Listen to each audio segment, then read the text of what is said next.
ارشاد رب العزت آپ کی خدمت میں اسی عنوان سے کہ عنوان حضرت زہرا سلام اللہ علیہا کا تذکرہ ہے،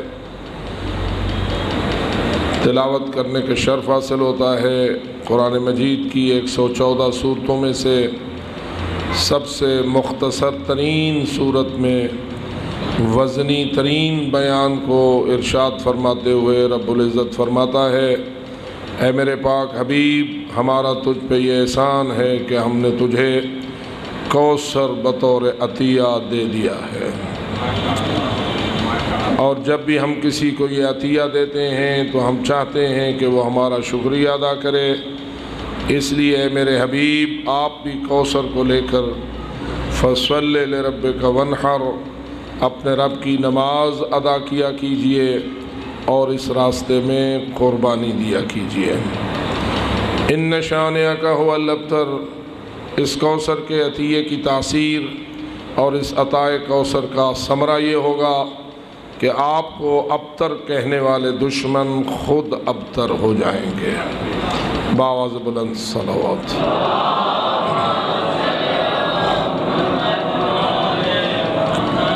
رسول اکرم کی نرینہ اولاد کی وفات پر دشمنان نبی اکرم خوش ہوئے اور مسجد الحرام میں انہوں نے حضور اکرم کو ابتر ہونے کا طعنہ دیا۔ بظاہر تو یہ طعنہ اولاد سے محروم ہونے کی وجہ سے بے نسلہ اور بے اولادہ ہونے والا طعنہ تھا، لیکن واضح ہے کہ ان دشمنوں کے اس طعنے کے پیچھے بھی ان کی منحوس فکر اور ان کے مذموم ارادے موجود تھے، اور ان کی فکر منحوس یہ تھی کہ وہ دین اسلام، پیغام توحید اور بت پرستی و شرک کے خلاف ہونے والی محمدی تحریک کو آگے بڑھتا ہوا دیکھنا اور ترقی پاتا ہوا دیکھنا برداشت نہ کر سکتے تھے، اور ان کے دلوں میں یہ روگ پروان چڑھ رہا تھا کہ محمد مصطفیٰ کی کامیابیاں ہمارے آباء و اجداد کے دین باطل کو ناکام کرتی جا رہی ہیں، اور اگر یہ سلسلہ اسی طرح آگے بڑھتا رہا اور نبی اکرم کی وفات کے بعد ان کی اولاد ہوئی اور اس اولاد نے اس سلسلے کو آگے بڑھایا تو ہمارا سلسلہ بالکل ناکام ہو جائے گا، بت پرستی ختم ہو جائے گی، شرک ناپید ہو جائے گا، توحید کا علم سربلند ہو جائے گا، دین حق کامیاب ہو جائے گا، دین باطل ختم ہو جائے گا۔ تو وہ یہ سمجھتے تھے کہ یہ سلسلہ کیسے ختم ہو، تو ان کے لیے ڈھارس کا باعث یہ چیز بنی۔ تو منبر کے ساتھ جو دو ایسے انار سے بنے ہوئے ہیں ان کو آپ اپنی آنکھوں سے مس کریں تو اللہ آپ کی آنکھوں کی بیماریوں کو دور کرے گا۔ تو منبر کا تقدس اپنے مقام پر اس لحاظ سے بھی روشن ہے، اور ویسے ہی وہ قرآن و حدیث کی اور رسول اکرم کی تبلیغ کا محور اور مرکز تھا، تو اس کے تقدس اور احترام میں شک کی کوئی گنجائش نہیں ہے۔ جو اپنے دل میں منبر رسول کی عظمتوں پر ایمان رکھتا ہے وہ بآواز بلند صلوات پڑھے۔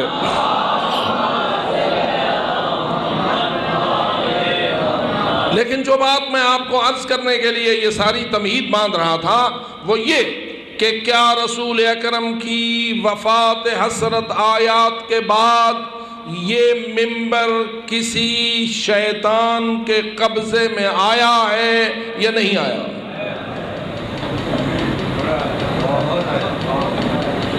جی، باطل گوش منبر پہ قابض ہوئے یا نہ ہوئے؟ حق کے دشمن اس منبر پہ قابض ہوئے یا نہ ہوئے؟ بنی امیہ کے گورنر اس منبر پہ قابض ہوئے یا نہ ہوئے؟ بنی عباس کے کھلنڈرے اس منبر پہ قابض ہوئے یا نہ ہوئے؟ علی حیدر کرار کو سب و شتم اور لعن و تبرہ کرنے کا جرم اس منبر پر بیٹھ کر مجرمین و ملعونین نے کیا یا نہ کیا؟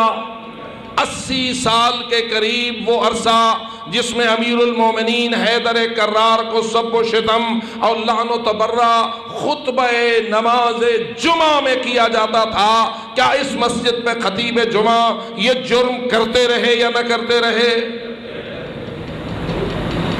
کیا آپ کے سامنے تاریخی حقائق یہ پہنچے ہیں یا نہیں کہ مرکز شام سے آرڈر ہوتا تھا گورنر مدینہ کو کہ اولاد علی حیدر کرار کو پہلی صف میں بٹھاؤ اور ان کے سامنے علی کو بکواس کرو؟ دور حضرت امام زین العابدین علی ابن الحسین کا تھا،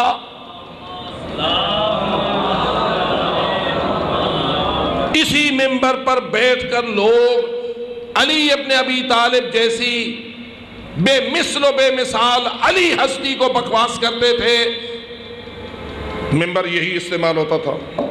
تو میرا استدلال یہ ہے کہ اگر مسجد نبوی جیسے سب سے اولین اور سب سے عظیم ترین منبر قرآن و حدیث و تبلیغ حق والے منبر پر شیطان اور باطل کو قبضہ کر سکتے ہیں اور وہاں کسی کی آنکھیں اندھی نہیں ہوئی، کسی کے پاؤں نہیں ٹوٹے، کسی کی زبان گونگ نہیں ہوئی، تو بھی ان مقدس منبروں کے بارے میں جلدی سے اس قسم کے معجزات کی تمنا رکھنے والا شیعہ نہ بن۔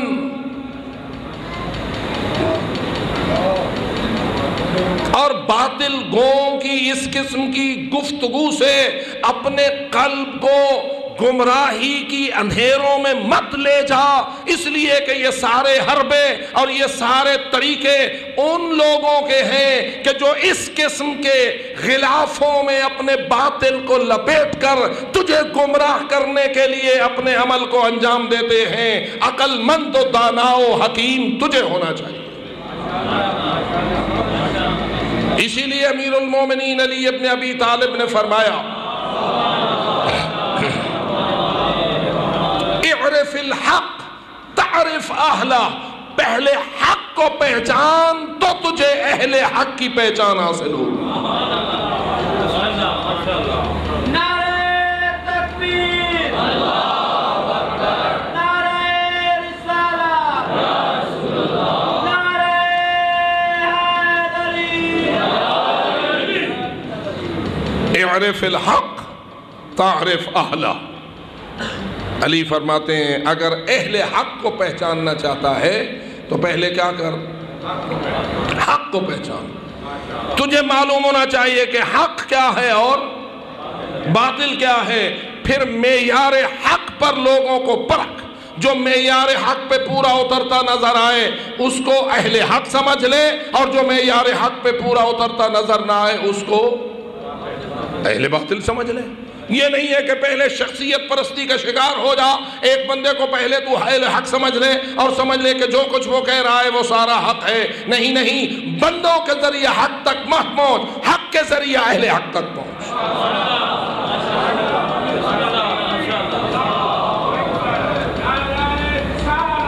یا رسول اللہ، ورنہ تیرے علم میں یہ بات ہے اور تیرے ایمان کا حصہ ہے۔ اسی منبر پر کوئی شخص بیٹھا تھا جس کے سامنے رسول کی بیٹی اپنا حق مانگ رہی تھی،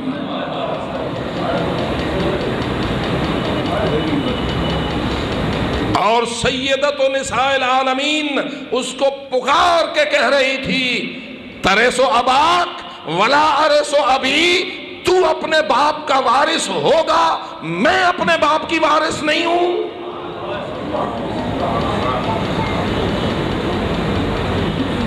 کیا یہ حق ہے یا نہیں؟ اس میں کوئی شک ہے؟ بی بی طاہرہ نے یہ خطبہ پڑھا تھا یا نہیں؟ جی کہاں پڑھا تھا؟ اپنے گھر میں بیٹھ کر، یہ مسجد نبوی میں، اور وہ شخص مسجد نبوی کے منبر پر براجمان تھا یا نہیں، جس کے ساتھ بی بی طاہرہ کا مکالمہ آج بھی موجود ہے۔ حضرت امیر المومنین مکالمے کرتے رہے اس شخص سے، کہتے رہے اے شخص اگر دو گواہ گزر جائیں اس بات پر کہ فاطمہ زہرا نے چوری کی ہے تو تو کیا کرے گا؟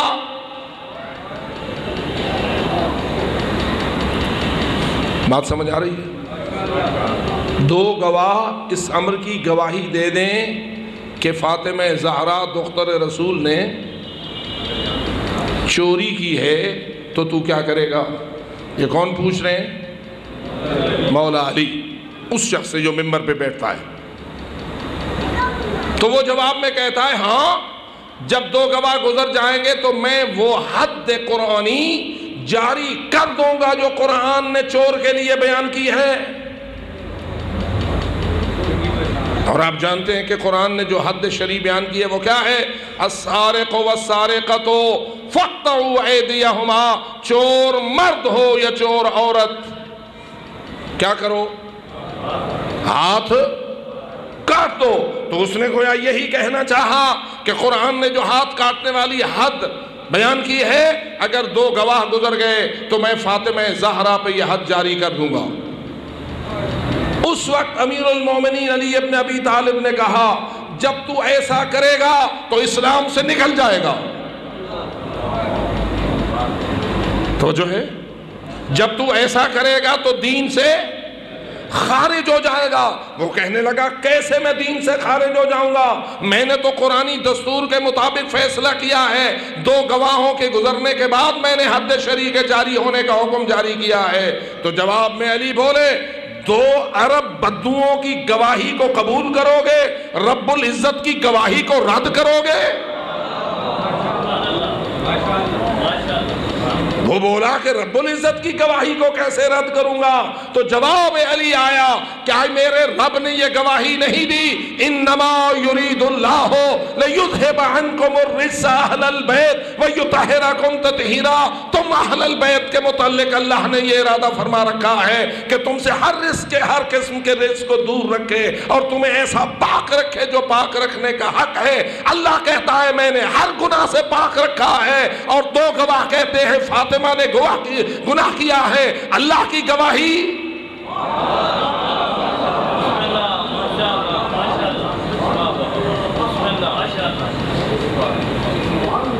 اپنے مکتب کی اور اپنے مذہب کی عظمتوں کو سمجھو، اس کی حقانیت کے شمس تاباں کی طرف توجہ کرو۔ اور بات فقط ڈنڈے سے نہیں چلتی، بات دلیل سے چلتی ہے۔ کیا خیال ہے علی نے دلیل دی یا نہیں؟ جی استدلال حیدر کرار کا ہوا یا نہ ہوا؟ ڈنڈے سے منوایا، ذوالفقار سے منوایا، تلوار سے منوایا؟ نہیں، مجھے یہ کہنے کی اجازت دے علی کی ذوالفقار کی دھار اتنی تیز نہیں ہے جتنے علی کے علم کی استدلال کی دھار تیز ہے۔ اللہ اکبر، نعرہ رسالہ یا رسول اللہ، چمن چمن کلی کلی علی علی علی علی، نگر نگر گلی گلی علی علی علی علی، نعرہ حیدری۔ بنا بنی میں تجھے متوجہ کرنے کی کوشش کر رہا ہوں، فقط عقیدت کے پھولوں کا شکار نہ ہو، وہ پہلے حق کو سمجھو تاکہ تجھے معلوم ہو کہ منبر پر بولنے والا حق گو ہے یا باطل گو ہے۔ بزدل بنا دیا گیا ہے تیری قوم کو اور تیرے بانیان کو اور تیرے سارے منتظمین کو۔ آرام سے بیٹھ کے حق بھی سن لیتے ہیں، باطل بھی سن لیتے ہیں، نہ ان کے کان پہ جوں ہینگتی ہے اور نہ ان کو کوئی مشکل درپیش آتی ہے۔ حالانکہ قرآن کہتا ہے وَلْتَكُمْ مِنْكُمْ أُمَّةٌ يَدْعُونَ إِلَى الْخَيْرِ وَيَأْمُرُونَ بِالْمَعْرُوفِ وَيَنْهَوْنَ عَنِ الْمُنْكَرِ وَأُولَئِكَ هُمُ الْمُفْلِحُونَ۔ تم میں ہمیشہ ایک ایسا گروہ رہنا چاہیے جو خیر کی دعوت دے، معروف کا امر کرے، منکر سے روکے۔ جو ایسا کریں گے وہی کامیاب ہوں گے۔ حدیثوں نے کہا جب امر بالمعروف اور نہی عن المنکر کو کوئی قوم ترک کر دے گی تو اس قوم کے گھٹیا لوگ، اس قوم کے شریر، اس قوم کے شیطان، اس قوم کے شر بھرے لوگ اس کے منبر، اس کے تخت اور اس کے اقتدار پر قابض ہو جائیں گے، اور پھر وہ ان پہ ظلم کریں گے، اور پھر یہ ان کے ظلم کی چکی میں پس پس کے روئیں گے اور بد دعائیں کریں گے اور کہیں گے اے اللہ ہمیں ان ظالموں کے ظلم سے نجات دے۔ اور اللہ کہے گا ان اللہ لا یغیر ما بقوم حتی یغیروا ما بانفسہم، میں نے کسی قوم کی حالت کو اس وقت تک نہیں بدلا جب تک کہ وہ اپنے بدلنے کے لیے خود اقدام نہیں کرے۔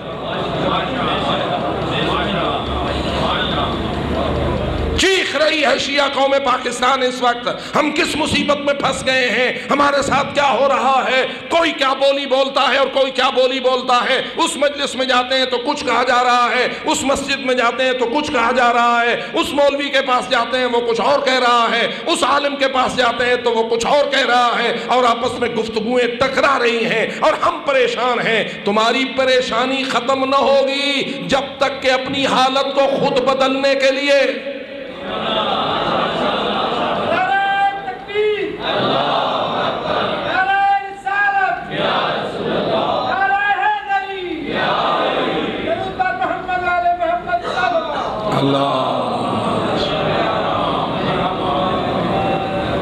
شہید مہدی الحکیم اعلی اللہ مقامہ جب تشریف لائے تھے پاکستان میں تو ان کی بہت ساری تقاریر مجھے سننے کا اپنی جوانی کے زمانے میں اتفاق ہوا تھا۔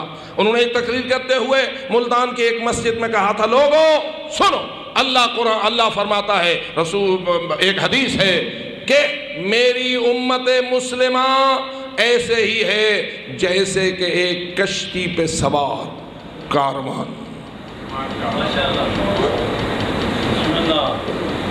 پھر اس کی تشریح کی، فرمایا کہ دراصل حدیث کا مفہوم یہ ہے کہ اسلام ایک کشتی ہے اور امت مسلمہ اس کشتی پہ سوار ہے۔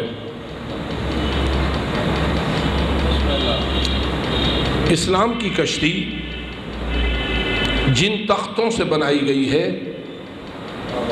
ان میں سے کچھ اصول دین ہیں اور کچھ فروع دین ہیں، کچھ حلال اور حرام کے احکام ہیں اور احکام شریعت ہیں، اور گویا ہر حکم شریعت ایک پھٹا ہے جو دوسرے سے جڑا ہوا ہے، اور اس طرح مل کے پوری ایک کشتی وجود میں آ گئی ہے۔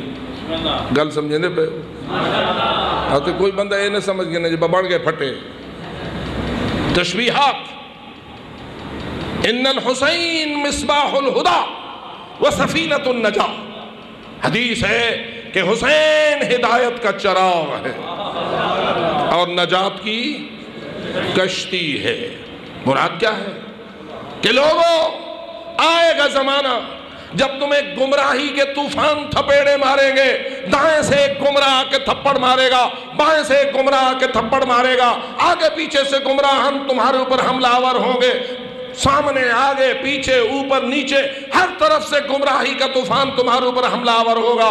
اس وقت اگر چاہتے ہو اس گمراہی کی طوفان سے بچ کے ساحل نجات تک پہنچو تو جو تمہیں اس گمراہی سے بچائے گا اس کا نام حسین ہے۔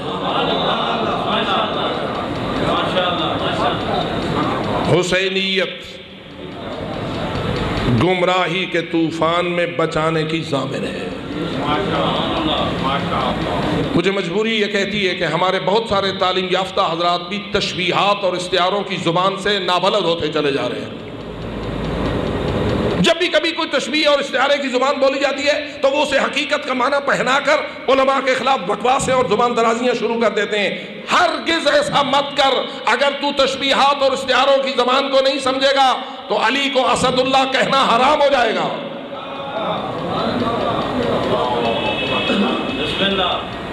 علی انسانوں کے سردار ہیں یا جانور ہیں اور شیر ہیں؟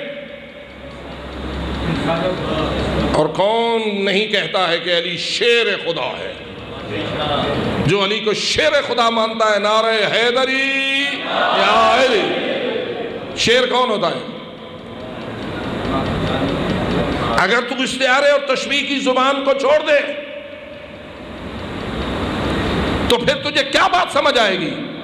اس شیر سے مراد 4 جانوروں والا، دم والا، 4 ٹانگوں والا اور بڑے دھاڑ والا اور منہ سر والا شیر نہیں ہے. اس شیر سے مراد بہادر ہے، اور اللہ کا شیر ہے علی. فقط بہادر نہیں ہے بلکہ شیر خدا ہے.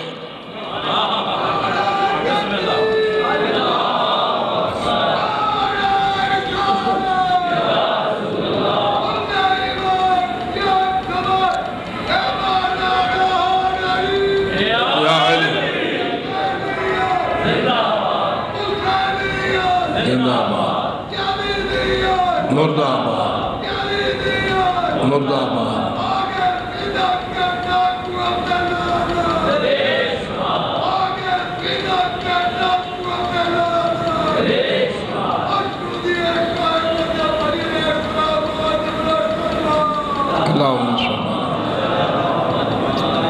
عزیزان من، جب لفظ شیر بولا جائے گا تو مہار بہادری ہے،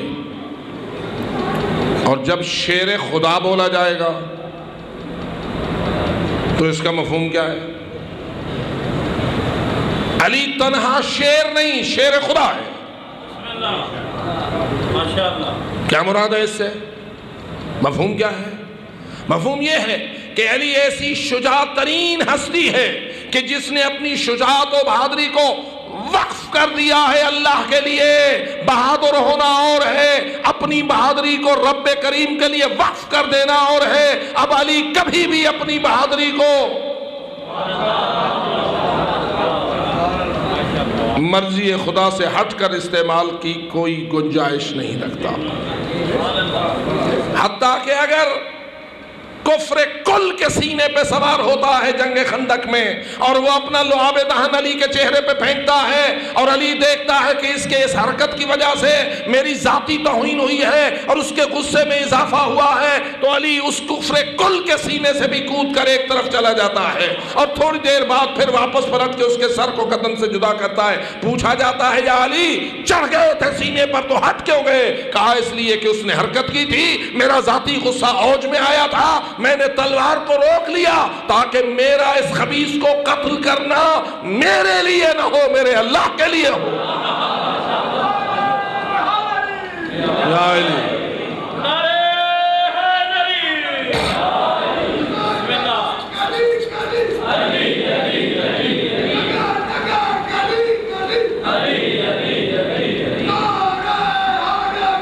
یا علی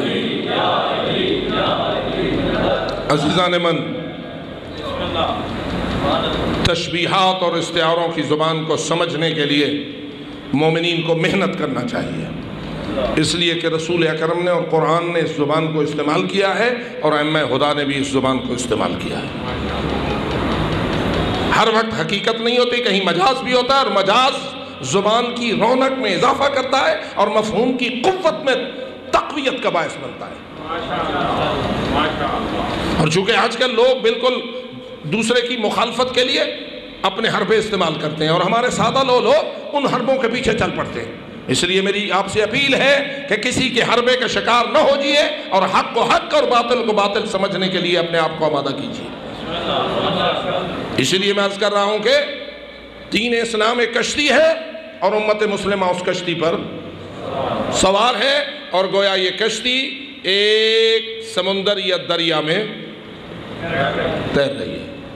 شہید مہدی الحکیم نے کہا کہ اگر ایسے میں کوئی ایک شخص جو کشتی پہ سوار ہے وہ کشتی کے کسی پھٹے کو، تختے کو توڑنے لگ جائے تو کاروان کے دیگر افراد کا فریضہ کیا ہے؟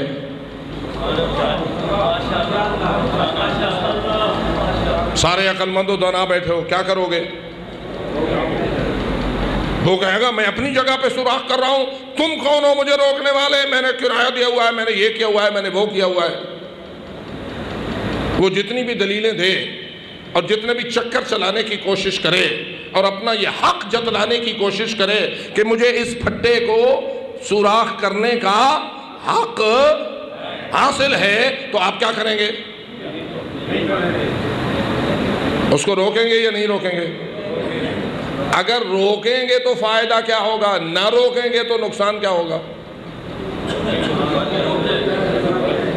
جی اگر روکو گے تو کیا فائدہ ہوگا، نہ روکو گے تو نقصان کیا ہوگا؟ نہ روکو گے تو وہ سوراخ کرے گا، اور وہ سوراخ فقط اس پھٹا توڑنے والے کے غرق ہونے کا باعث نہ ہوگا بلکہ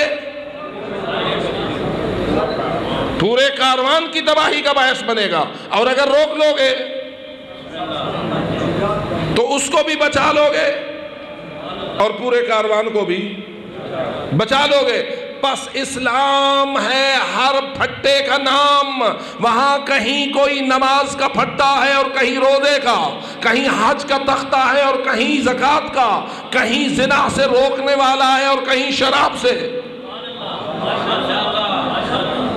اور اسلام اگر مجموعی طور پر احکام شریعت کا نام ہے، عقائد و اعمال کا نام ہے، فروع دین و اخلاقیات کا نام ہے، تو اگر معاشرہ اسلامی کا کوئی شخص کسی پھٹے کو توڑنا چاہتا ہے، کسی جرم کو کرنا چاہتا ہے، حرام کا مرتکب ہونا چاہتا ہے، واجب کو ترک کرنا چاہتا ہے، تو پورے کاروان کا فرض ہے اس کو روکے۔ اگر روک لے گا تو اس کو بھی جہنم سے بچا لے گا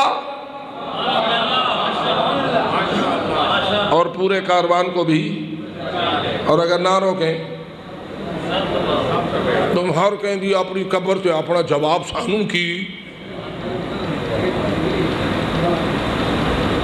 اگر ایسا کرو گے اور نہی عن المنکر سے گریز کرو گے تو نقصان اس مجرم تک محدود نہیں رہے گا، بلکہ یہ نقصان پوری امت مسلمہ کا ہوگا۔ بس سمجھ آئی امر بالمعروف اور نہی عن المنکر کتنا ضروری ہے، اور اس منبر پر ہونا چاہیے یا نہیں؟ جی فقط فضائل علی ہونا چاہیے یا اطاعت علی کی بات بھی ہونا چاہیے؟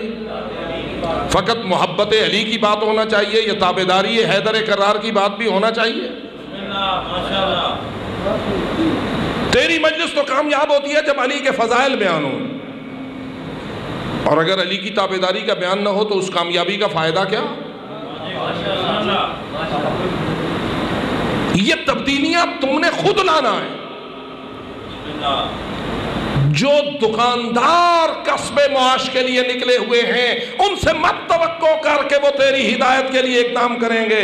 تیری ہدایت کا اقدام تو خود اپنے لیے کرے گا، اور ایسے لوگوں کی حوصلہ و افزائی کر جو امر بالمعروف بھی کرتے ہیں